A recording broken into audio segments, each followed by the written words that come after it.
Assalamualaikum warahmatullahi wabarakatuh. Perkenalkan, nama saya Tipan Harim. Saya dari jurusan IHK Ilmu Hukum Kemasyarakatan Prodi S1 PPKN. Saya di sini membacakan materi bab 8, yaitu pembagian kekuasaan negara secara vertikal dan horizontal. Perbandingan konfederasi, negara kesatuan, dan negara federal. Pembagian kekuasaan menurut tingkat dapat dinamakan pembagian kekuasaan secara vertikal, yaitu pembagian kekuasaan antara beberapa kekuasaan tingkat pemerintahan, atau dapat juga dinamakan pembagian kekuasaan secara teritorial, misalnya antara pemerintah pusat dan pemerintah daerah dalam suatu negara kesatuan, atau pemerintah federal dan pemerintah negara bagian suatu negara federal. Kemudian ada beberapa contoh integrasi dalam sejarah. Yang pertama, Amerika dalam abad ke-18 ada 13 negara yang berdaulat, kemudian bersekutu dalam perang melawan Inggris, dan dalam tahun 1781 sampai 1789 mengadakan konfederasi. Mulai tahun 1789 merupakan negara federal.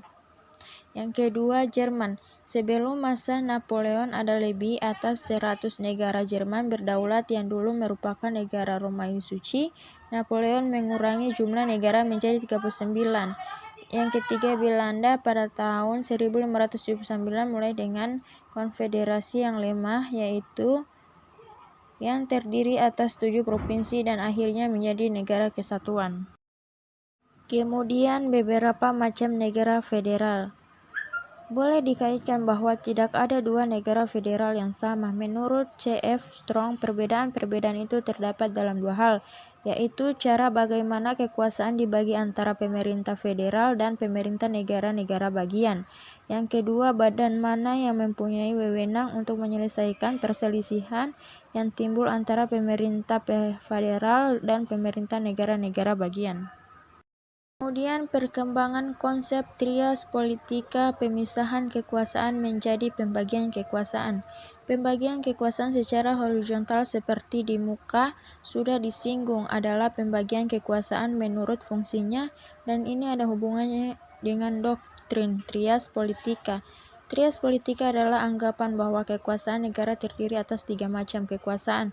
Pertama, kekuasaan legislatif atau kekuasaan membuat undang-undang. Dalam peristilahan baru sering disebut rulemaking function. Kedua, kekuatan eksekutif atau kekuasaan melaksanakan undang-undang. Dalam peristilahan baru sering disebut rule application function.